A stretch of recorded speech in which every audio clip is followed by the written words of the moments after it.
Welcome to the office. Let's talk. So I can't tell you the exact day I became an architect. Well, I guess technically I can because it's just the day you get your license in the mail. It was actually, funnily enough, the day I had a graduation party for grad school, but that's a whole nother story. But I could tell you the day I realized I was one. And that's a very different thing. It wasn't during the graduation ceremony or when I passed all the exams. It was a random time in the middle of a quiet project when no one was watching. So, like most of us, I've spent years trying to prove I belonged in architecture. In school, I looked up to those people that seemed like they were naturals. They would be able to just take a napkin sketch, put it into Rhino, export it to V-Ray, make this amazing rendering, put it on a board, and it was just this most amazing building you've ever seen.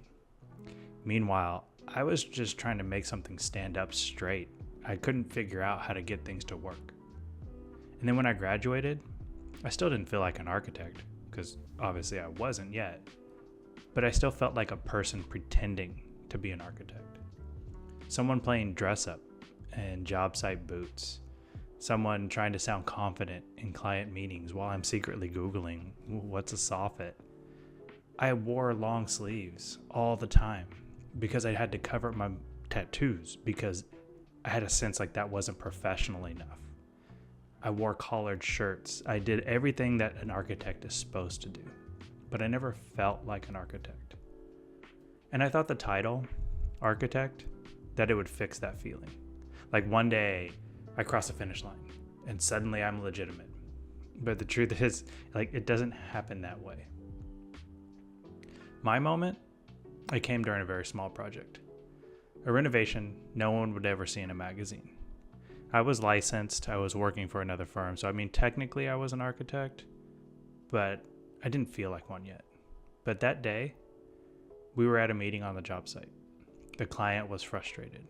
The contractor was late. I was tired. It wasn't a good situation. But then out of nowhere, something shifted. I looked around the job site. And when you're on the job site during construction, it goes through various phases. And this phase was the framing phase. You see all the wood studs starting to take shape. You start to get a sense of the form of the building. In this framing, it framed out a window and the sunlight came through and hit the floor, just like I drew it, just like I pictured it in my head. And then I realized, this thing that exists, it started just as an idea in my head. And now here we are, standing in a space that didn't exist before. It was just something in my mind that existed. And now there's 3 people standing here, walking inside of it. And that's when it hit me. To me, architecture, it's not just a title. It's a way of seeing. It's a way of caring deeply about the space that you're in, the light that hits it, and the lives that will happen there. It's when the drawings stop being drawings. It starts becoming a language you can think in. Many times when I go out to a job site and the project's nearing completion, I'll ask the owner, is this what you pictured? Sometimes it is, sometimes it isn't. And they'll ask me, is this what you pictured? And almost always yes, because I had already lived in this space in my mind. I had created this space in my mind, and now here it is existing.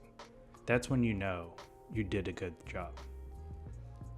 But there's a point in your career where you stop asking, am I good enough? And you start realizing you're already doing it. You are in the act of becoming an architect every day. You realize architecture, it's not just a single moment. It's a thousand quiet little ones.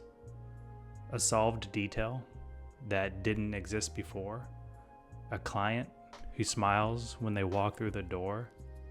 Or a 2 a.m. sketch that finally makes sense. It finally clicks.